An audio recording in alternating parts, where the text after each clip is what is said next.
ನಮಸ್ಕಾರ.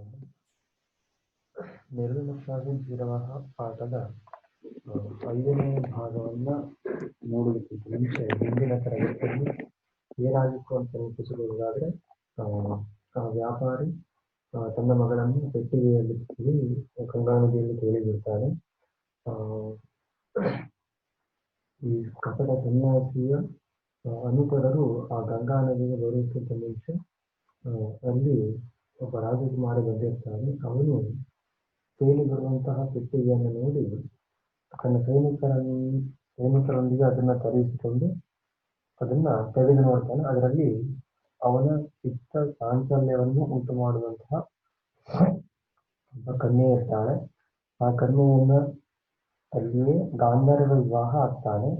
ಹಾಗೆಯೇ ಅದರೊಳಗೆ ಒಂದು ಘೋರವಾದಂತಹ ಒಂದು ಕೋತಿಯನ್ನು ತುಂಬಿ ಪುನಃ ಯಥಾವತ್ ನದಿಯಲ್ಲಿ ತೇಲಿಬಿಡ್ತಾರೆ. ಒಟ್ಟು 15 ಶ್ಲೋಕಗಳು ಆಗಿತ್ತು. 15 ಶ್ಲೋಕಗಳಾಗಿತ್ತು. 15 ಶ್ಲೋಕದವರೆಗೆ ಏನೆಲ್ಲ ಬರ್ತದೆ ಅಂದ್ರೆ,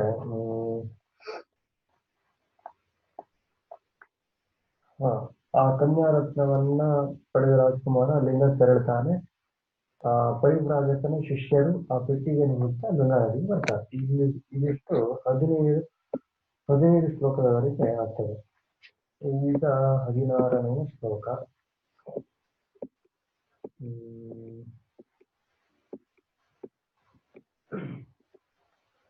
16ನೇ ಶ್ಲೋಕ.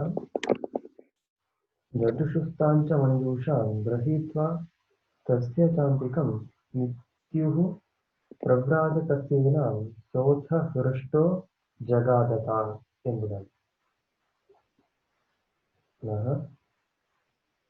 ದದೃಶುಸ್ತಾಂಚ ಮಂಜೂಷಾಂ ಗೃಹೀತ್ವಾ ತಸ್ಯ ಚಾಂತಿಕಂ ನಿತ್ಯುಃ ಪ್ರವ್ರಾಜಕಸ್ಯೇನ ಸೋಥ ಹೃಷ್ಟೋ ಜಗಾದತಾನ್ ಎಂಬುದಾಗಿ.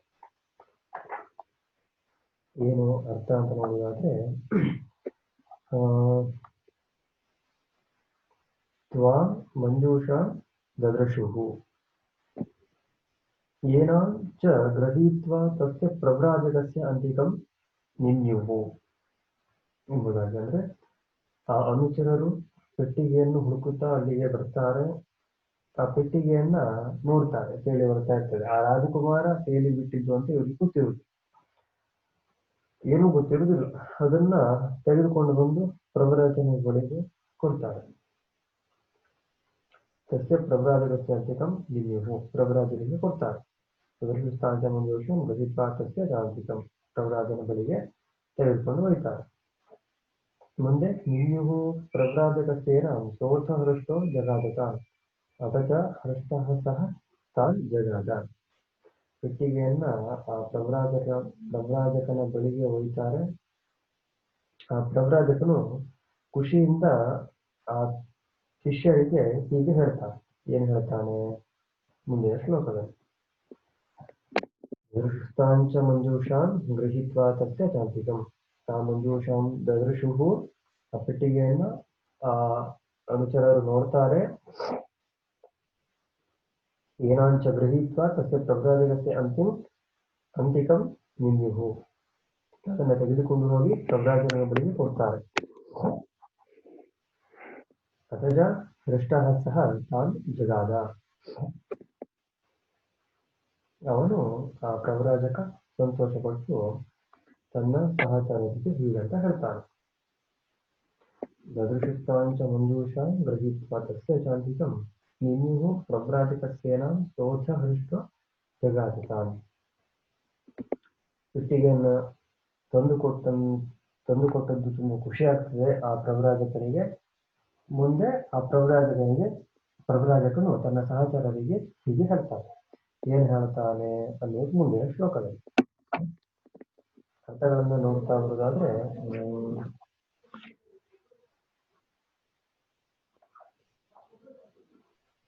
ದದೃಶುಸ್ತಾಂ ಅಂತ ಇದ್ದಾರೆ. ದದೃಶುಹು ಅಂದ್ರೆ ನೋಡಿದರು ಅಂತ ಅರ್ಥ. ಗೃಹೀತ್ವ ತಸ್ಯ, ಗೃಹೀತ್ವ ಅಂದ್ರೆ ತೆಗೆದುಕೊಂಡು ಬರುವುದು, ಹಿಡ್ಕೊಂಡು ಬರುವುದು, ಈ ರೀತಿಯೆಲ್ಲ ಅರ್ಥ. ತಸ್ಯ ಚ ಅಂತಿಕಂ ಅವನ ಬಳಿಗೆ ತೆಗೆದುಕೊಂಡು ಬರ್ತಾರೆ. ನಿನ್ಯುಹು ಪ್ರವ್ರಾಜಕಸ್ಯೇನ ಆ ಪ್ರವ್ರಾಜಕನು ಖುಷಿಯಿಂದ ಹೃಷ್ಟೋ ಖುಷಿಯಿಂದ ಎಂಬುದಾಗಿ ಜಗಾದತ ಹೇಳ್ತಾನೆ. ಏನ್ ಹೇಳ್ತಾನೆ ಅನ್ನುವುದು ಮುಂದಿನ ಶ್ಲೋಕದಲ್ಲಿ. ಈ ಶ್ಲೋಕದ ವ್ಯಾಕರಣದ ಅಂಶವನ್ನ ನೋಡುವುದಾದ್ರೆ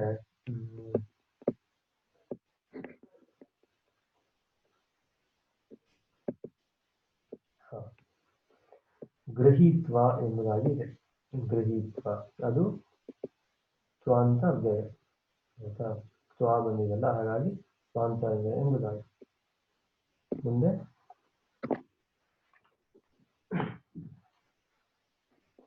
ಗೃಹೀತ್ವ ತಸ್ಯ ಚಾಂತಿಕಂ ತಸ್ಯ ದಕಾರಾಂತ ತದ್ ಶಬ್ದ ಪುಲ್ಲಿಂಗ ಷಷ್ಠಿ ವಿಭಕ್ತಿ ಏಕವಚನ.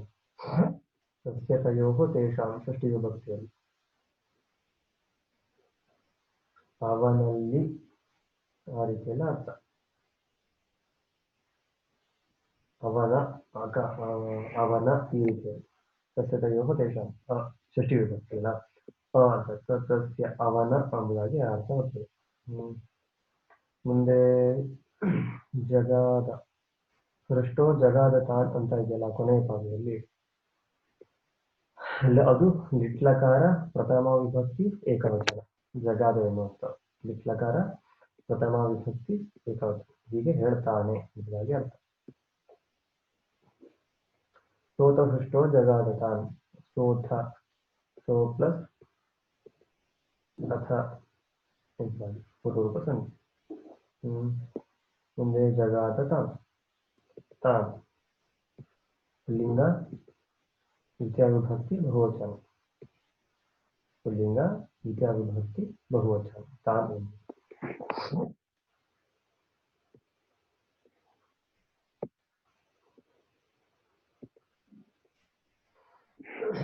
ಅದಿಷ್ಟು ವ್ಯಾಕರಣದ ಅಂಶಗಳು ಆಯ್ತಾ. ದದೃಶುಕ್ತಾಂಚ ಮಂಜೂಷಾಂ ಗೃಹೀತ್ವಾ ತಸ್ಯ ಚಾಂತಿಕಂ ನಿನ್ಯುಹು ಪ್ರಭ್ರಾಜಕಸ್ಯೇನ ಸೋತ್ಥ ಹೃಷ್ಟೋ ಜಗಾದ ತಾನ್ ಎಂಬುದಾಗಿ. ಸಹಚರರು ನದಿಯ ಬಳಿಗೆ ಹೋಗ್ತಾರೆ. ಪೆಟ್ಟಿಗೆ ತೇಲಿ ಬರ್ತಾ ಇರ್ತದೆ. ಆ ಪೆಟ್ಟಿಗೆಯನ್ನ ಯಥಾವತ್ತಾಗಿ ತೆಗೆದುಕೊಂಡು ಬಂದು ಆ ಕಪಟ ಸನ್ಯಾಸಿಗೆ ಕೊಡ್ತಾರೆ. ಆ ಸನ್ಯಾಸಿಯು ಖುಷಿಯಿಂದ ತನ್ನ ಸಹಚರರಿಗೆ ಹೀಗೆ ಹೇಳ್ತಾನೆ.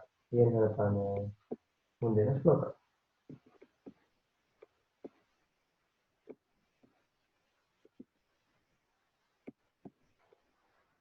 ಏಕೋಹಂ ಸಾಧಯೇ ಮಂತ್ರ ಮಾದಾಯೈತಾ ನಿಹೋಪರಿ ಅಧಸ್ತೂಷ್ಣೀಂಚ ಯುಷ್ಮಾಭಿಃ ಶಯಿತವ್ಯಮಿಮಾಂ ನಿಶಾಂ. ಏಕೋಹಂ ಸಾಧಯೇ ಮಂತ್ರ ಮಾದಾಯೈತಾಮಿಹೋಪರಿ ಅಧಸ್ತೂಷ್ಣೀಂಚ ಯುಷ್ಮಾಭಿಃ ಶಯಿತವ್ಯಮಿಮಾಂ ನಿಶಾಂ ಎಂಬುದಾಗಿ. ಏನ್ ಹೇಳ್ತಾನೆ ಆ ಸಹಚರರಿಗೆ? ಅಹಂ ಏಕಃ ಏತಾಂ ಉಪೈ ಆದಾಯ ಇಮಾಂ ನಿಶಾಂ ಮಂತ್ರಂ ಸಾಧಯೇ. ಏಕೋಹಂ ಸಾಧಯೇ ಮಂತ್ರಂ ಆದಾಯೇತಾಂ ಉಪರಿ ಅಹಂ ಏಕಃ ಏತಾಂ ಉಪರಿ ಆದಾಯ ನಿಶಾಂ ಮಂತ್ರಂ ಸಾಧಯೇ ಎಂಬುದಾಗಿ. ಏನ್ ಹೇಳ್ತಾನೆ? ಈ ಪೆಟ್ಟಿಗೆಯನ್ನ ಮೇಲೆ ತೆಗೆದುಕೊಂಡು ಹೋಗಿ ನಾನು ಮಂತ್ರವನ್ನ ಸಾಧಿಸ್ಲಿಕ್ಕೆ ಉಂಟು. ಈ ಪೆಟ್ಟಿಗೆಯನ್ನ ನಾನೊಬ್ನೇ ಈ ಮಠದ ಮೇಲ್ಗಡೆ ತೆಗೆದುಕೊಂಡು ಹೋಗಿ ಕೆಲವು ಮಂತ್ರಗಳನ್ನ ಸಾಧಿಸ್ತೇನೆ. ನೀವೇನ್ ಮಾಡಿ? ಅದಸ್ತೋಷ್ಟಿಂಚ ಯುಷ್ಮಾಭಿಃ ಶಯಿತವ್ಯ ಇಮಾಂ ನಿಶಾಂ. ಯುಷ್ಮಾಭಿಃ ಚ ತೂಷ್ಟಿಂ ಯಹ ಅಧಃ ಶಯಿತವ್ಯಂ. ಏನ್ ಹೇಳ್ತಾರೆ ಅವರಿಗೆ? ಈ ರಾತ್ರಿ ನೀವೆಲ್ಲ ಕೆಳಗೆ ಸದ್ದು ಇಲ್ಲದಂತೆ ನಿದ್ರೆ ಮಾಡಿ. ಅಧಃ ತೂಷ್ಟಿಂ ಯುಷ್ಮಾಭಿಃ ಕೆಳಗಡೆ ನೀವುಗಳು ಶಯಿತವ್ಯಮಿಮಾಂ ನಿಶಾಂ ಸದ್ದಿಲ್ಲದಂತೆ ನಿದ್ರೆ ಮಾಡಿರಿ ಎಂಬುದಾಗಿ ಹೇಳ್ತಾರೆ. ಏಕೋಹಂ ಸಾಧಯೇ ಮಂತ್ರಂ ಆದಾಯೇತಾ ನಿಹೋಪರಿ ಅಹಂ ಏಕಃ ಏತಾಂ ಉಪರಿ ಆದಾಯ ಇಮಾಂ ನಿಶಾಂ ಮಂತ್ರಂ ಸಾಧಯೇ. ನಾನು ಈ ಪೆಟ್ಟಿಗೆಯನ್ನು ಮೇಲೆ ತೆಗೆದುಕೊಂಡು ಹೋಗಿ ಮಂತ್ರವನ್ನ ಸಾಧಿಸ್ತೇನೆ. ನೀವೆಲ್ಲ अधः तूष्णीं च युष्माभिः शयितव्यमिमां यशाम् युष्माभिः च तूष्णीम् इह अधः शयितव्यम् ಈ ರಾತ್ರಿ ನೀವೆಲ್ಲ ಕೆಳಗೆ ಸದ್ದೆಳದಂತೆ ನಿದ್ದೆಯನ್ನು ಮಾಡಿರಿ ಎಂಬುದಾಗಿ ತನ್ನ ಅನುಚರರಿಗೆ ಆ ಪ್ರವ್ರಾಜಕನು ಹೇಳ್ತಾರೆ. ಏಕೋಹಂ ಸಾಧಯೇ ಮಂತ್ರಂ ಆದಾಯೇತಾನಿಹೋಪರಿ ಅಧಸ್ತೂಷ್ಣೀಂ ಚ ಯುಷ್ಮಾಭಿಃ ಶಯಿತವ್ಯಮಿಮಾಂ ನಿಶಾಂ ಎಂಬುದಾಗಿ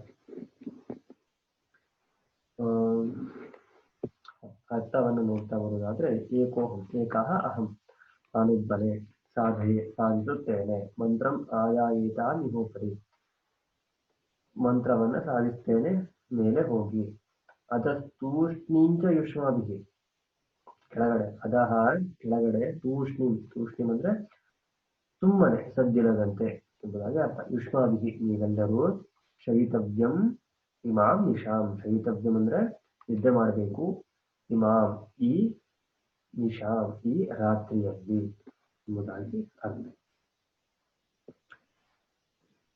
ಈ ಶ್ಲೋಕದ ವ್ಯಾಕರಣದ ಅಂಶವನ್ನ ನೋಡುವುದಾದ್ರೆ 17ನೆಯ ಶ್ಲೋಕ.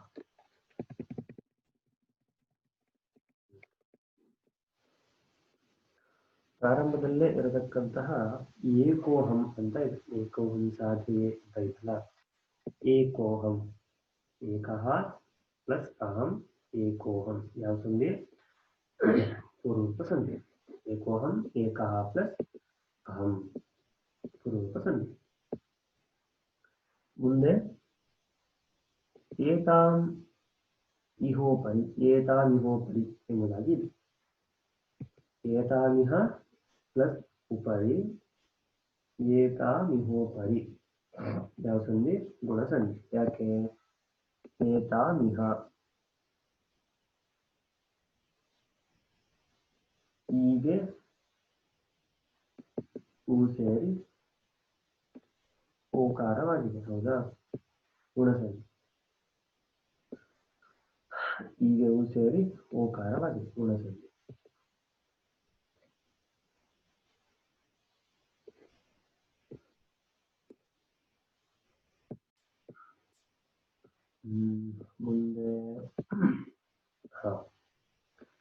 ಮುಂದೆ ಅಧಸ್ತೂಷ್ಣೀಂಚ ಯುಷ್ಮಾಭಿಃ ಎಂಬುದು ಯುಷ್ಮಾಭಿಃ ಅನ್ನುವಂಥದ್ದು 3 ಲಿಂಗದಲ್ಲಿ ಬರ್ತದೆ. ತ್ರಿಶೂಲಿಂಗೇಶು ಭವತಿ ತೃತೀಯ ವಿಭಕ್ತಿ ಬಹುವಚನ. ಯುಷ್ಮಾಭಿಃ ಎನ್ನುವಂಥದ್ದು 3 ಲಿಂಗದಲ್ಲಿಯೂ ತೃತೀಯ ವಿಭಕ್ತಿ ಬಹುವಚನ. ಮುಂದೆ ಶಯಿತವ್ಯಂ ಇಮಾಂ ನಿಶಾಂ ಶಯಿತವ್ಯಂ ತವ್ಯಂ ಅಂತ ಇದೆ. ಹಾಗಾಗಿ ಅದು ನೆನಪಿಟ್ಕೊಳ್ಳಿಕ್ಕೆ ಏನು ಸುಲಭದ ಉಪಾಯ? ತವ್ಯತ್ ಪ್ರತ್ಯಯ ಶಯಿತವ್ಯಂ. ಹಾಗಾಗಿ ತವ್ಯತ್ ಪ್ರತ್ಯಯ ಆಯ್ತಾ. ಮುಂದೆ ಅಧಸ್ತೂಷ್ಣೀಂ ಚ ಯುಷ್ಮಾಭಿಃ ಅಧಸ್ತೂಷ್ಣೀಂ ಅಧಃ ಪ್ಲಸ್ ತೂಷ್ಣೀಂ ಅಧಸ್ತೂಷ್ಣೀಂ ಯಾವ ಸಂಧಿ? ವಿಸರ್ಗವು ಸಕಾರ ಆದೇಶವಾಗಿ ಬಂದಿದೆ. ಹೌದಾ? ವಿಸರ್ಗವು ಲೋಪವಾಗಿದೆ. ವಿಸರ್ಗ ಸಂಧಿ. ಅಧಸ್ತೂಷ್ಣೀಂ ಅಧಃ ಪ್ಲಸ್ ತೂಷ್ಣೀಂ ಅಧಸ್ತೂಷ್ಣೀಂ. ಆದಾಯೈತಾನಿಹೋಪರಿ ಎಂಬುದಾಗಿ ಇದೆ. ಹೌದಾ? 2ನೇ ಪಾದ ಆದಾಯೇತಾಂ ಎಂಬುದಾಗಿ ಸಂಧಿ ಮಾಡಿದಾಗ ಬಿಡಿಸಿದಾಗ ಆದಾ ಪ್ಲಸ್ ಏತಾಂ ಆದಾಯೈತಾಂ ಅದು ವೃದ್ಧಿ ಸಂಧಿ ಆಗ್ತದೆ. ಆದಾ ಪ್ಲಸ್ ಏತಾಂ ಆದಾಯೈತಾಂ ಇದು ವೃದ್ಧಿ ಸಂಧಿ. ಇದಿಷ್ಟು ಈ ಶ್ಲೋಕದಲ್ಲಿನ ವ್ಯಾಕರಣದ ಅಂಶ. ಯಾವುದು ಶ್ಲೋಕ? 17ನೆಯ ಶ್ಲೋಕ. 16, 17. एकोऽहं साधयमन्त्रम् आदायेता इहोपरि अधः तूष्णीं च युष्माभिः ಶಯಿತವ್ಯಮಿಮಾಂ ನಿಶಾಂ. ಏನು, ಈ ಪೆಟ್ಟಿಗೆಯನ್ನ ತೆಗೆದುಕೊಂಡು ಹೋಗಿ ನಾನು ಮುಂತಾದ ಸಾಧನೆಯನ್ನು ಮಾಡ್ತೇನೆ. ಅದರ ತೂಷ್ಣೀಂಚ ಯುಷ್ಮಾಭಿಹಿ ಶಯಿತವ್ಯಮಿಮಾಂ ನಿಶಾಂ. ನೀವು ಕೆಳಗಡೆ ಸದ್ದಿಲ್ಲದಂತೆ ನಿದ್ದೆಯನ್ನು ಮಾಡಿರಿ ಎಂಬುದಾಗಿ ತನ್ನ ಅನುಚರರಿಗೆ ಆ ಪ್ರಭ್ರಾಜಕರು ಹೇಳ್ತಾರೆ. ಇದು 17ನೆಯ ಶ್ಲೋಕ. ಮುಂದೆ 18ನೆಯ ಶ್ಲೋಕ.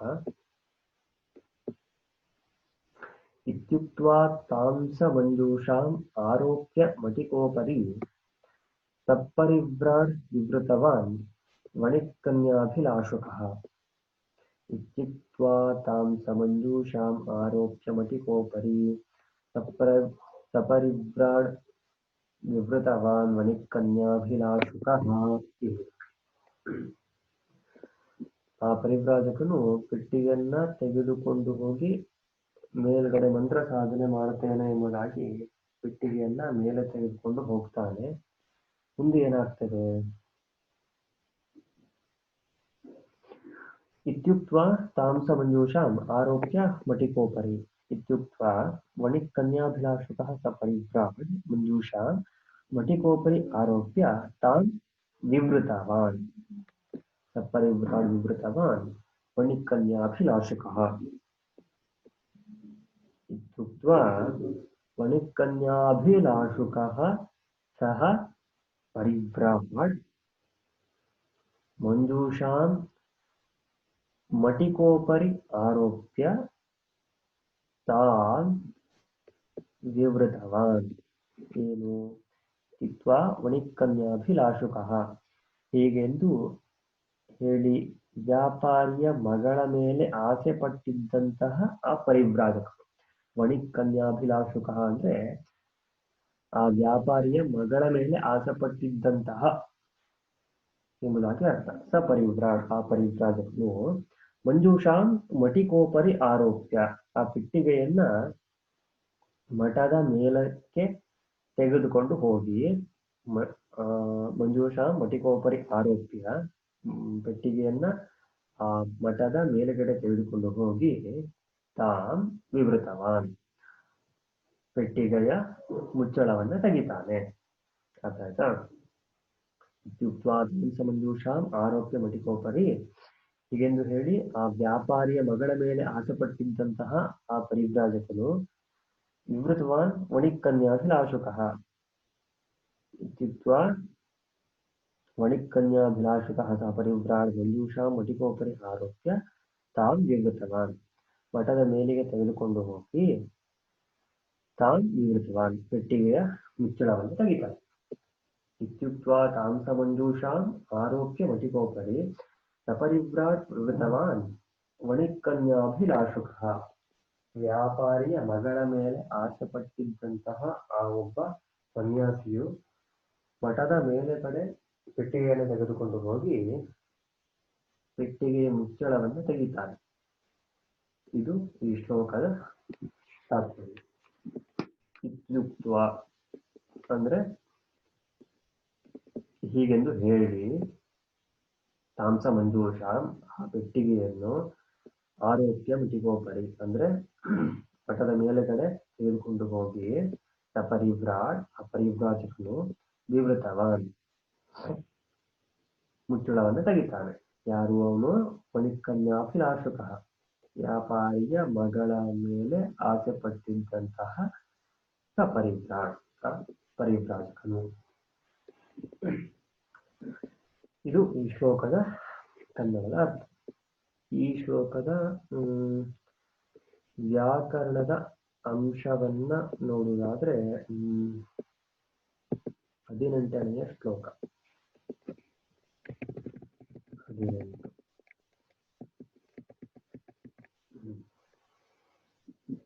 ಇತ್ಯುಕ್ತ್ವ, ಉಕ್ತ್ವ ಅಂತ ಇದೆ, ಅಥವಾ ಇತ್ಯುಕ್ತ್ವ ಅಂತಾನು ತಗೋತೀವಿ. ಆಯ್ತಾ? ಇತ್ಯುಕ್ತ್ವ ಅದು ತ್ವಾಂತಕ್ಕೆ ಆಗ್ತದೆ. ಯಾಕೆ? ತ್ವ ಅಂತ ಬಂದಿದೆ, ಹೌದಾ? ಹಾಗಾಗಿ ತ್ವಾಂತ ಬೇರೆ. ಮುಂದೆ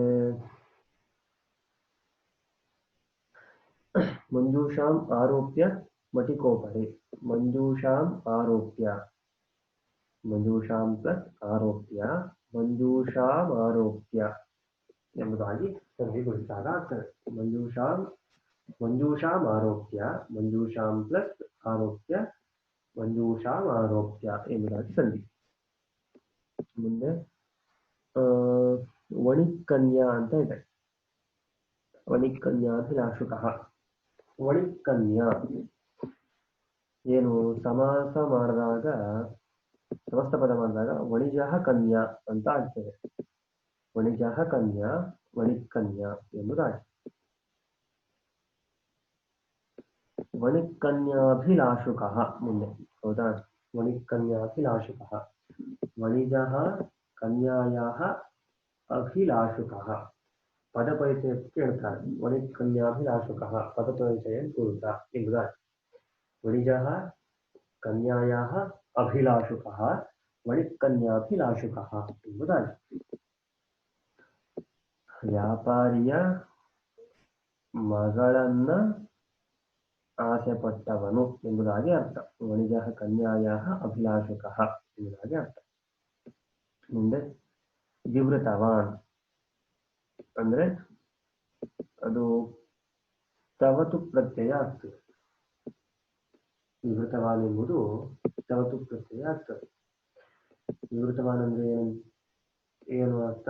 ತೆಗೆದು ನೋಡ್ತಾನೆ, ತೆಗಿತಾನೆ ಎಂಬುದಾಗಿ ಅರ್ಥ. ಇದಿಷ್ಟು ಈ ಶ್ಲೋಕದ ವ್ಯಾಕರಣದ ಅಂಶ. ಶ್ಲೋಕ ಸಂಖ್ಯೆ 18. ಇತ್ಯುಕ್ತ್ವಾ ತಾಂ ಸಮಂಜೂಷಾಂ ಆರೋಪ್ಯ ಮಟಿಕೋಪರಿ ಸಪರಿವ್ರಾಟ್ ವಿಗತವಾನ್ ವಣಿಕ್ಕನ್ಯಾಭಿಲಾಷಕಃ. ಹೀಗೆಂದು ಹೇಳಿ ವ್ಯಾಪಾರಿಯ ಮಗಳ ಮೇಲೆ ಆಸೆಪಟ್ಟಿದ್ದಂತಹ ಆ ಪರಿವ್ರಾಜಕನು ಮಠದ ಮೇಲಕ್ಕೆ ಪೆಟ್ಟಿಗೆಯನ್ನ ತೆಗೆದುಕೊಂಡು ಹೋಗಿ ಆ ಮುಚ್ಚುಳವನ್ನ ತೆಗಿತಾನೆ ಎಂಬುದಾಗಿ ಈ ಶ್ಲೋಕದ ಅರ್ಥ. 18. ಮುಂದೆ 19ನೆಯ ಶ್ಲೋಕ. ತತಶ್ಚ ತಸ್ಯಾ ನಿರ್ಗತ್ಯ ವಾನರೋ ಭೀಷಣಾಕೃತಿಃ ತಮಭ್ಯಧಾವತ್ ಸ್ವಕೃತೋ ಮೂರ್ತಿಮಾನಿವ ದುರ್ನಯಃ. ತತಶ್ಚ ತಸ್ಯಾ ನಿರ್ಗತ್ಯ ವಾನರೋ ಭೀಷಣಾಕೃತಿಃ ತಮಭ್ಯಧಾವತ್ ಸ್ವಕೃತೋ ಮೂರ್ತಿಮಾನಿವ ದುರ್ನಯಃ ಎಂಬುದಾಗಿ ಮುಂದಿನ ಶ್ಲೋಕ. ಏನು ಅರ್ಥ ಅಂತ ನೋಡ್ತಾ ಬರುವುದಾದ್ರೆ, ತತಶ್ಚ ತಸ್ಯ ನಿರ್ಗತ್ಯ ವಾನರೋ ಭೀಷಣಾಕೃತಿಃ. ತತಶ್ಚ ಭೀಷಣಾಕೃತಿಃ ತತಶ್ಚ ಭೀಷಣಾಕೃತಿಃ ವಾನರಃ ತಸ್ಯಾಃ ನಿರ್ಗತ್ಯ ಸ್ವಕೃತೋ ಮೂರ್ತಿಮಾನಿವ ದುರ್ನಯಃ ತಮಭ್ಯಧಾವತ್. ತತಶ್ಚ ಭೀಷಣಾಕೃತಿಃ ವಾನರಃ ಏನು ಆ ಪೆಟ್ಟಿಗೆಯನ್ನ ಮಠದ ಮೇಲ್ಗಡೆ ತೆಗೆದುಕೊಂಡು ಹೋಗಿ ಆ ಪರಿವ್ರಾಜಕನು ಓಪನ್ ಮಾಡ್ತಾನೆ. ಹೌದಾ. ಏನಿರ್ತದೆ ಅದರಲ್ಲಿ? ರಾಜಕುಮಾರ ತುಂಬಿ ಕಳಿಸಿದಂತಹ ಆ ಭಯಂಕರವಾದಂತಹ ಕೋತಿ ಇರ್ತದೆ. ತತಶ್ಚ ಭೀಷಣಾಕೃತಿಃ ವಾನರಃ ಆ ಪೆಟ್ಟಿಗೆಯಿಂದ ಕೂಡಲೇ ಭಯಂಕರವಾದಂತಹ ವಾನರ ಓರ್ವನನ್ನು ಹೊರಗೆ ಬಂದು ಅವನನ್ನ ಹೊಟ್ಟಿಸಿಕೊಂಡು ಹೋಗ್ತವೆ. ತತಶ್ಚ ಭೀಷಣಾಕೃತಿಃ ವಾನರಃ ತಸ್ಯಾಹ ನಿರ್ಗತ್ಯ ಭೀಷಣವಾದಂತಹ ಭಯಂಕರವಾದಂತಹ ಆ ಕೋತಿಯು ಪೆಟ್ಟಿಗೆಯಿಂದ ಹೊರಗೆ ಬಂದು ತಸ್ಯಾಹ ನಿರ್ಗತ್ಯ. ತಸ್ಯಾಹ ಅಂದ್ರೆ ಪೆಟ್ಟಿಗೆಯಿಂದ. ತಸ್ಯಾಹ ನಿರ್ಗತ್ಯ ಸ್ವಕೃತೋ ಮೂರ್ತಿಮಾನಿವ ದುರ್ನಯಃ ತಮಭ್ಯಧಾವತ್.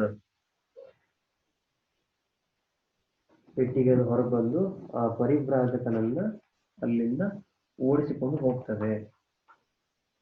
ಮೂರ್ತಿಮಾನಿವ ದುರ್ನಯಃ ಅಂತ ಇದೆ. ಹೌದಾ.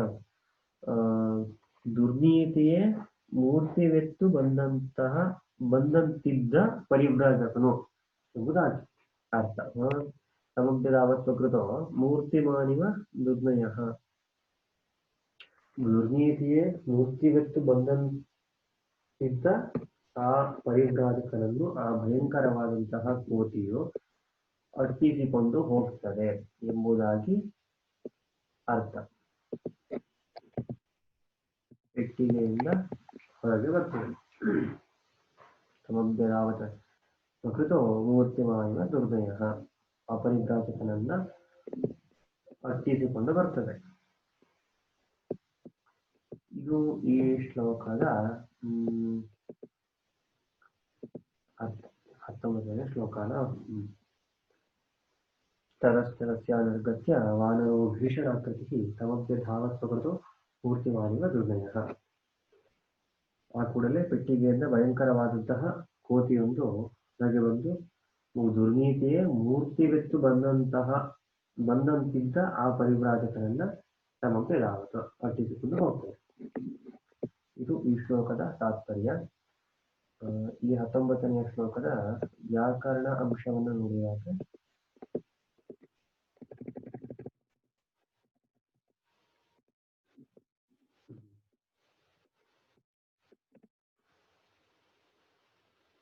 ತಸ್ಯ ನಿರ್ಗತ್ಯ ಅಂತ ಇದೆ. ಸಂಧಿ ಬಿಡಿಸಿದಾಗ ತತಸ್ ಪ್ಲಸ್ ಚ ತತಶ್ಚ ಅಂತ ಆಗ್ತದೆ. ಅದು ಚಿತ್ತ ಸಂಧಿ. ತತಶ್ಚ ಎಂಬುದಾಗಿ ಇದೆ. ತತಸ್ ಪ್ಲಸ್ ಚ ತತಶ್ಚ. ಇಲ್ಲಿ ಸಕಾರವಿದ್ದು ಮುಂದೆ ಚಕಾರವಿದೆ. ಹೌದಾ? ಅದು ತತಶ್ಚ ಅಂತ ಆಗ್ತದೆ, ಚಿತ್ತ ಸಂಧಿ.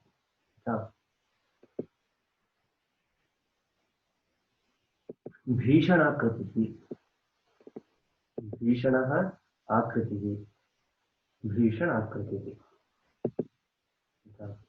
ಭೀಷಣಾಕೃತಿ, ಭೀಷಣ ಆಕೃತಿ, ಭೀಷಣಾಕೃತಿ. ಇನ್ನೊಂದು ಅಂಶ ನೀವು ನೋಡ್ಬೇಕಾಗಿರುವಂತದ್ದು ಏನಂದ್ರೆ, ಇಲ್ಲಿ 3 ಮತ್ತು 4ನೇ ಪಾದದಲ್ಲಿ ಇದೆಯಲ್ಲ, ಸಮಭ್ಯಧಾವತ ಸ್ವಕೃತೋ ಮೂರ್ತಿಮಾನಿವ ದುರ್ನಯ ಎಂಬುದಾಗಿ ಇದೆ. ಇದು ಅಲಂಕಾರ. ಇಲ್ಲಿ ಒಂದು ಅಲಂಕಾರ ಇದೆ. ಯಾವ ಅಲಂಕಾರ? ಅತ್ರ ಉತ್ಪ್ರೇಕ್ಷಾಲಂಕಾರ. ಇಲ್ಲಿ ಉತ್ಪ್ರೇಕ್ಷಾಲಂಕಾರ ಇದೆ. ಪರೀಕ್ಷೆಯಲ್ಲಿ ಇದೇ ರೀತಿ ಕೇಳ್ತಾರೆ. ಇದನ್ನ ಕೊಟ್ಟು ಇದು ಯಾವ ಅಲಂಕಾರ ಮತ್ತು ಆ ಅಲಂಕಾರದ ಲಕ್ಷಣವನ್ನು ಬರೆಯಿರಿ ಎಂಬುದಾಗಿ ಕೇಳ್ತಾರೆ. ಆಗ ನೀವೇನ್ ಮಾಡ್ಬೇಕು? ಅತ್ರ ಉತ್ಪ್ರೇಕ್ಷಾಲಂಕಾರ ಲಕ್ಷಣಂ ಅಂತ ಬರೆದು, ಉತ್ಪ್ರೇಕ್ಷಾಲಂಕಾರದ ಲಕ್ಷಣ ಏನಂದ್ರೆ ಸಂಭಾವನಾ ಸ್ಯಾದುತ್ಪ್ರೇಕ್ಷ ವಸ್ತು ಹೇತು ಫಲಾತ್ಮನ ಎಂಬುದಾಗಿ. ಯಾಕೆ ಈ ಉತ್ಪ್ರೇಕ್ಷಾಲಂಕಾರವೇ? ಬೇರೆ ಅಲಂಕಾರ ಯಾಕಾಗುವುದು? ಉತ್ಪ್ರೇಕ್ಷಾಲಂಕಾರದ ಲಕ್ಷಣ ಸಮನ್ವಯ ಹೇಗೆ? ಇಲ್ಲಿ ದುರ್ನೀತಿಯೇ ಮೂರ್ತಿವೆತ್ತು ಬಂದಂತಿದ್ದ ಆ ಪರಿಭ್ರಾಜಕನು ಎಂಬಲ್ಲಿ ಉತ್ಪ್ರೇಕ್ಷಾಲಂಕಾರ ಎಂಬುದನ್ನ ನಿಮ್ಮ ಪಾಠದ ಕೊನೆಯಲ್ಲಿ ಅಲಂಕಾರ ಎಂಬುದಾಗಿ ಒಂದು ಪ್ರಕರಣ ಬರ್ತದೆ.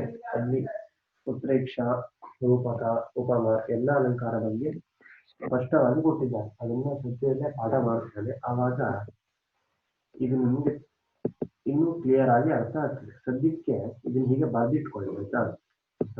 ಪರೀಕ್ಷೆಯಲ್ಲಿ ಬರುವಂತಹ ಪ್ರಶ್ನೆ ಈ ರೀತಿಯಲ್ಲೇ ಕೊಡ್ತಾರೆ. ಈ ರೀತಿಯ ಸುಬ್ರಹ ಮೂರ್ತಿ ಈ ರೀತಿಯಲ್ಲಿ ಕೊಟ್ಟು ಯಾವ ಅಲಂಕಾರ ಮತ್ತು ಆ ಲಕ್ಷಣವನ್ನ ಸಮನ್ವಯ ಮಾಡಿ ಎಂಬುದಾಗಿ ಕೊಡ್ತಾರೆ. ಆಗ ಉತ್ಪ್ರೇಕ್ಷಾಲಂಕಾರ ಲಕ್ಷಣಂ ಅಂತ ಬರೆದು ಸಂಭಾವನಾ ಚಾದುತ್ಪ್ರೇಕ್ಷ ವಸ್ತು ಫಲಾತ್ಮನ ಎಂಬುದಾಗಿ ಈ ರೀತಿಯಲ್ಲಿ ಬರೀಬೇಕು. ಇದಿಷ್ಟು 19ನೇ ಶ್ಲೋಕದ ವ್ಯಾಕರಣದ ಅಂಶ.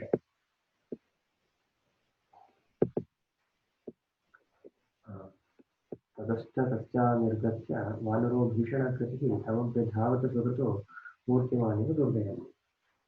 ಆ ಪೆಟ್ಟಿಗೆಯನ್ನ ಆ ಪರಿವ್ರಾಜಕನು ಓಪನ್ ಮಾಡಿ ಹೋಗ್ತಾನೆ. ಅದರೊಳಗೆ ಇದ್ದಂತಹ ಆ ಭಯಂಕರವಾದಂತಹ ಆ ವಾನರನು ದುರ್ನೀತಿಯ ಮೂರ್ತಿಗಟ್ಟು ಬಂದಂತಿದ್ದ ಆ ಪರಿವ್ರಾಜಕನನ್ನು ಪಟ್ಟಿಸಿಕೊಂಡು ಹೋಗ್ತಾನೆ. ಈ ಶ್ಲೋಕದ ತಾತ್ಪರ್ಯ. ಮುಂದೆ ತತಸ್ಯ ದಶನೈರ್ನಾಸಂ ನಖೈಃ ಕರ್ಣೋಚ ತಕ್ಷಣಂ ಚಿಚ್ಛೇದ ಪಾಪಸ್ಯ ಕಪಿರ್ನಿಗ್ರಹಜ್ಞ ಇವ ಕ್ರುಧ ಎಂಬುದಾಗಿ 20ನೇ ಶ್ಲೋಕ. ತತಸ್ಯ ದಶನೈರ್ನಾಸಾಂ ನಖೈಃ ಕರ್ಣೋಚ ತಕ್ಷಣಂ ಚಿಚ್ಛೇದ ಪಾಪಸ್ಯ ಕಪಿರ್ನಿಗ್ರಹಜ್ಞ ಇವ ಕ್ರುಧ ಎಂಬುದಾಗಿ. ಮುಂದೆ ಏನ್ ಮಾಡ್ತದೆ? ಆ ಕೋತಿ ಪಟ್ಟಿಸ್ಕೊಂಡು ಬಂದಿರ್ತದೆ. ಹೌದಾ? ಈಗ ತತ್ಕ್ಷಣಂ ಸಹ ಕಪಿಃ ನಿಗ್ರಹಜ್ಞಃ इव क्रुधा तस्य पापस्य नासां दशनैः कर्णो नखैः च चिच्छेद ಎಂಬುದಾಗಿ.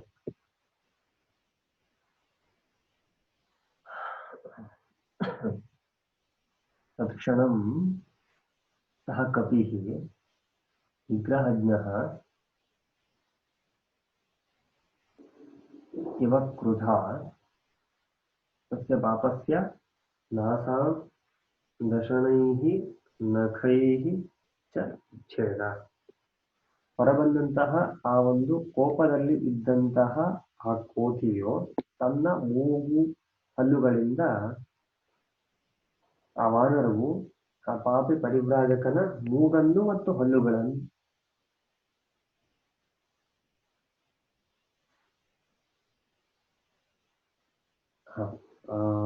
ಪರಿವ್ರಾಜಕನು ಆ ಪಾಪಿ ಆ ಪೆಟ್ಟಿಗೆಯನ್ನು ಹೊರಬಂತಲ್ಲ ಆ ಕಪಿ ಅದೇನ್ ಮಾಡ್ತದೆ, ಆ ಪರಿವ್ರಾಜಕನ ಮೂಗು ಮತ್ತು ಹಲ್ಲುಗಳಿಂದ ಅವನ ಕಿವಿಗಳನ್ನೆಲ್ಲ ಗಾಯ ಮಾಡ್ತದೆ. ಹೊರಗೆ ಬಂದಂತಹ ಆ ಕಪಿಯು ತುಂಬಾ ಸಿಟ್ಟಾಗಿರ್ತದೆ, ಹೌದಾ, ಭಯಂಕರವಾದಂತಹ ಕಪಿ. ಅದು ಏನ್ ಮಾಡ್ತದೆ, ತನ್ನ ಮೂಗು ಮತ್ತು ತನ್ನ ಬಾಯಿ ಮತ್ತು ಉಗುರುಗಳಿಂದ ಆ ಪರಿವ್ರಾಜಕನ ಕಿವಿ, ಮೂಗು ಇವನ್ನೆಲ್ಲ ಗಾಯ ಮಾಡ್ತಿದೆ ಎಂಬುದಾಗಿ ಅರ್ಥ.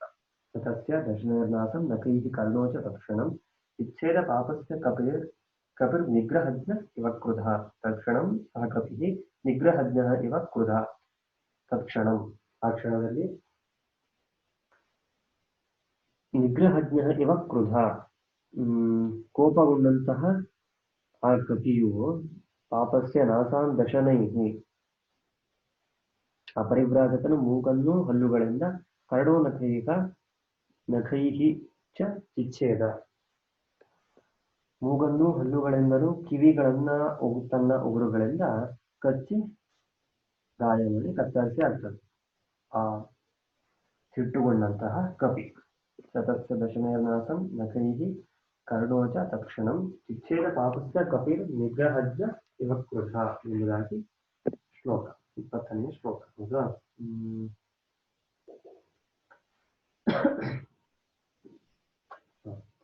ದಶನೈರ್ನಾಸಂ ಹಲ್ಲುಗಳಿಂದ ಮತ್ತು ಹಲ್ಲುಗಳಿಂದ ಮೂಗನ್ನು, ದಶನೈಹಿ ನಾಸಂ ಹಲ್ಲುಗಳಿಂದ ಮೂಗನ್ನು ಎಂಬುದಾಗಿ ಅರ್ಥ. ನಖೈಹಿ ಕರ್ಣೋ ಉಗುರುಗಳಿಂದ ಕಿವಿಗಳೆರಡನ್ನ, ಆ ಒಬ್ಬ ಪರಿವ್ರಾಜಕನ ಮೂಗನ್ನ ತನ್ನ ಹಲ್ಲುಗಳಿಂದ ಮತ್ತು ಕಿವಿಗಳೆರಡನ್ನ ತನ್ನ ಉಗುರುಗಳಿಂದ ಚಿಚ್ಛೇದ ಕತ್ತರಿಸಿ ಹಾಕ್ತವೆ.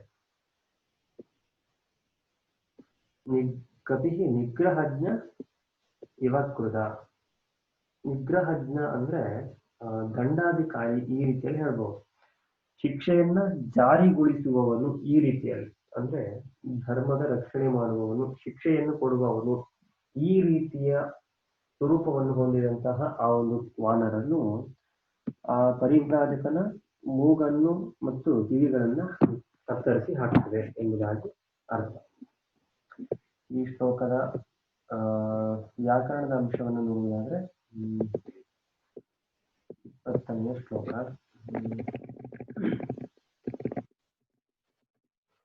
ದಶನೈರ್ನಾಸಂ, ದಶನೈಃ ಪ್ಲಸ್ ನಾಸಾಂ, ದಶನೈರ್ನಾಸಾಂ, ದಶನೈಃ ಪ್ಲಸ್ ನಾಸಾಂ, ದಶನೈರ್ನಾಸಾಂ. ಇಲ್ಲಿ ವಿಸರ್ಗ ಇದ್ದದ್ದು ಸಂಧಿ ಆದಾಗ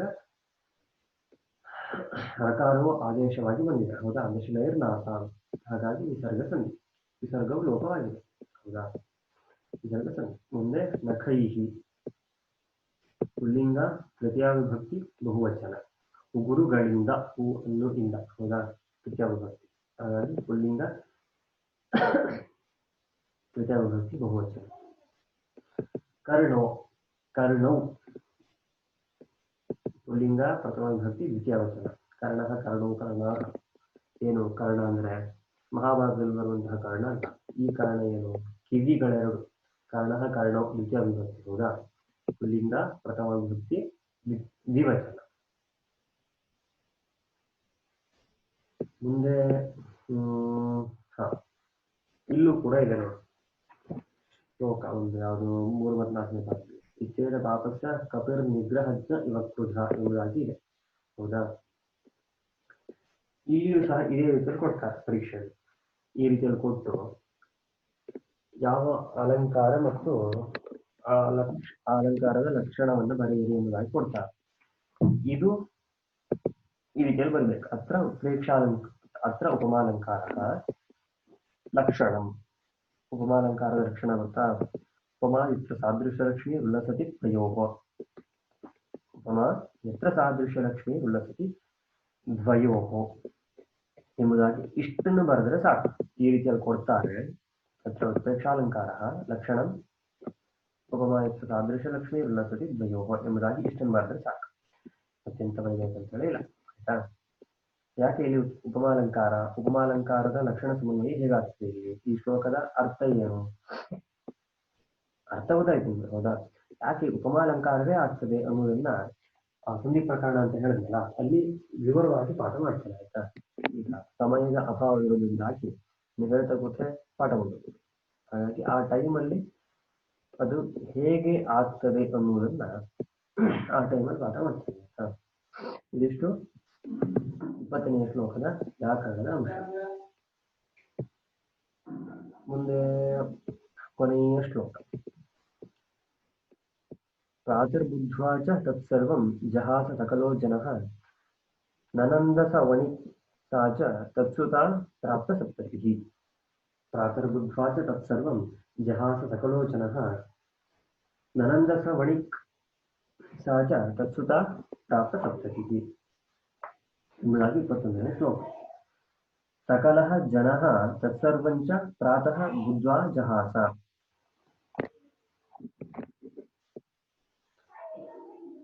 ಸಕಲಃ ಜನಃ ತತ್ಸರ್ವಂ ಚ ಪ್ರಾತಃ ಬುದ್ಧ್ವಾ ಜಹಾಸ. ಮಾರನೆಯ ದಿನ ಬೆಳಿಗ್ಗೆ ಈ ವಿಷಯವನ್ನು ಕೇಳಿ ಜನರೆಲ್ಲ ನಗಾಡ್ತಾರೆ ಅಷ್ಟೇ. ಪ್ರಾತಃ ಬುದ್ಧ್ವಾ ಚ ತತ್ಸರ್ವಂ ಜಹಾಸ ಸಕಲೋ ಜನ. ಸಕಲ ಜನರು ನಗಾಡ್ತಾರೆ. ಯಾವುದನ್ನ ಕೇಳಿ? ಆ ಘೋರವಾದಂತಹ ಆ ಒಂದು ಕೋತಿಯು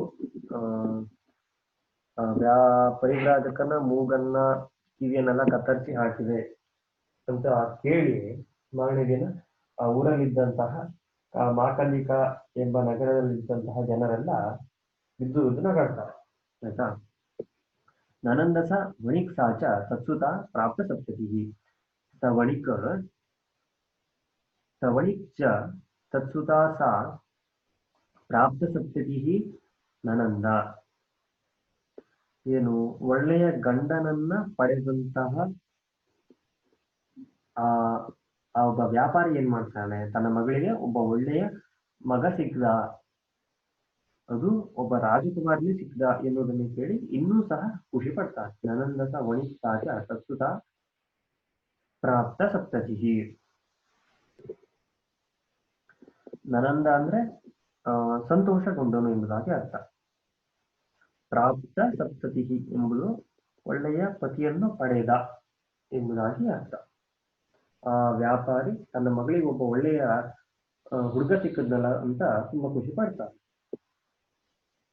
ಪ್ರಾತರ್ಬುದ್ಧ್ವಾ ಚ ತತ್ಸರ್ವಂ ಜಹಾಸ ಸಕಲೋ ಜನಃ ನನಂದಸ ವಣಿಕ್ ಸಾ ಚ ತತ್ಸುತ ಪ್ರಾಪ್ತ ಸಪ್ತತಿಃ. ಜನರೆಲ್ಲ ಮಾರನೇ ದಿನ ಆ ವ್ಯಾಪಾರ ಒಬ್ಬ ಪರಿವ್ರಾಜಕನಿಗೆ ಆದಂತಹ ಸ್ಥಿತಿಯನ್ನು ನೋಡಿ ಬಿದ್ದು ನಗಾಡ್ತಾರೆ. ಆ ಪರಿವ್ರಾಜಕನು ಆ ಒಬ್ಬ ವ್ಯಾಪಾರಿಯು ಕೂಡ ತನ್ನ ಮಗಳಿಗೆ ಒಬ್ಬ ಒಳ್ಳೆಯ ಹುಡುಗ ಸಿಕ್ಕದ ಎನ್ನುವಂತಹ ಸಮಾಧಾನವನ್ನು ಪಟ್ಟು ತುಂಬಾ ಖುಷಿ ಪಡ್ತಾರೆ. ಇದು ಈ ಶ್ಲೋಕದ ತಾತ್ಪರ್ಯ. ಪ್ರಾತರ್ಬುದ್ಧ್ವಾ ಅಂದ್ರೆ ಬೆಳಿಗ್ಗೆ ಎದ್ದಂತಹ ಜನರು ಈ ರೀತಿಯಲ್ಲಿ ಅರ್ಥ. ತತ್ಸರ್ವಂ ಜಹಾಸ. ಜಹಾಸ ಅಂದ್ರೆ ನಗಾಡಿದರು, ಬಿದ್ದು ನಗಾಡಿದ್ರು ಈ ರೀತಿಯಲ್ಲಿ. ಹೊಟ್ಟೆ ಹುಣ್ಣಾಗುವಷ್ಟು ನಗಾಡಿದ್ರು ಈ ರೀತಿಯಲ್ಲಿ ಹೇಳ್ತೇವಲ್ಲ. ಸಕಲೋ ಜನ, ಸಕಲ ಜನರು. ನನಂದ ಅಂದ್ರೆ ಸಂತೋಷಗೊಂಡನು. ಯಾರು? ಸವಣಿಕ್ ಆ ವ್ಯಾಪಾರಿ. ಸಚ ತತ್ಸುತ ಪ್ರಾಪ್ತ ಸಪ್ತತಿಃ. ಒಳ್ಳೆಯ ಪತಿಯನ್ನು ಪಡೆದಂತಹ ತನ್ನ ಮಗಳು ಖುಷಿಯಾಗಿರುತ್ತಾಳೆ ಎನ್ನುವುದ ಈ ರೀತಿಯಲ್ಲಿ ಮನಸ್ಸಲ್ಲಿ ಎಂದುಕೊಂಡು ಆ ಒಬ್ಬ ವ್ಯಾಪಾರಿ ನನಂದ ಸಂತೋಷಗೊಂಡನು ಎಂಬುದಾಗಿ ಅರ್ಥ. ಈ ಶ್ಲೋಕದ ವ್ಯಾಕರಣದ ಅಂಶ ಜಾಸ್ತಿ ಇಲ್ಲ, ಎಲ್ಲೇನೋ ಇದೆ. ಇಂಪಾರ್ಟೆಂಟ್ ಅಂದ್ರೆ ಇದೊಂದೇ. ಪ್ರಾಪ್ತ ಸಪ್ತತಿ, ಪ್ರಾಪ್ತಃ ಸಪ್ತತಿ ಯಯಾ ಸ. ಪ್ರಾಪ್ತ ಸಪ್ತತಿ ಎಂಬುದಾಗಿ ವಿಗ್ರಹವಾಕ್ಯ. ಪ್ರಾಪ್ತಃ ಸಪ್ತತಿ ಯಯಾ ಸ. ಅದೃಷ್ಟವನ್ನು ಪಡೆದಂತವಳು ಯಾರೋ ಅವಳು. ಪ್ರಾಪ್ತ ಸಪ್ತತಿ ಅವಳೇ ಎಂಬುದಾಗಿ. ಒಳ್ಳೆಯ ಪತಿಯನ್ನು ಪಡೆದಂತಹ, ಈ ರೀತಿಯಲ್ಲ ಅರ್ಥ ಪ್ರಾಪ್ತ ಸಪ್ತತಿ ಎಂಬುದು. ಇದಿಷ್ಟು ಈ ಶ್ಲೋಕದ ತಾತ್ಪರ್ಯ. ಒಳ್ಳೆಯ ಹುಡುಗನನ್ನ ಪಡೆದುಕೊಂಡಳು ಎಂಬುದಾಗಿ ರಾಜಕುಮಾರನ ಜೊತೆಗೆ ಸಂತೋಷದಿಂದ ಜೀವನವನ್ನು ಅನುಭವಿಸ್ತಾರೆ. ಇದಿಷ್ಟು ಈ ಶ್ಲೋಕದ ತಾತ್ಪರ್ಯ. ಇಲ್ಲಿಗೆ ನಿರ್ವಿಮರ್ಶಾದಿ ಭೀರವ ಎನ್ನುವಂತಹ ಪಾಠ ಮುಗಿದಿರುತ್ತದೆ. ಶ್ಲೋಕವನ್ನ ಮುಂದಿನ ತರಗತಿಯಲ್ಲಿ ಓದಿಸ್ತೇನೆ. ಇದು ಮತ್ತೆ ಪುರಾಣ ಭಾರತಂ ಈ ಪಾಠದ ಶ್ಲೋಕ ಕೂಡ ಓದಿಸ್ತಿಲ್ಲ ನಾನು. ಅದನ್ನು ಒಂದು 2-3 ಸಲ ಪಾರಾಯಣ ಮಾಡಬೇಕಾಗ್ತದೆ. ಇಲ್ಲಿಗೆ ಈ ಪಾಠ ನಿರ್ವಿಮರ್ಶಾದಿ ಭೀರವ ಎನ್ನುವಂಥದ್ದು ಪಾಠ ಮುಗಿತದೆ. ಏನು ನಿರ್ವಿಮರ್ಶಾದಿ ಭೀರವ, ಉಕ್ಕಲ ಸ್ವಭಾವದವರು ಎಂದಿಗೂ ಸಹ ವಿಮರ್ಶೆಯನ್ನ ಮಾಡುವುದಿಲ್ಲ ಎಂಬುದಾಗಿ ಪಾಠದ ಶೀರ್ಷಿಕೆ. ಹೌದಾ? ಇಲ್ಲಿಗೆ ಪಾಠ ಮುಗಿದಿರ್ತದೆ.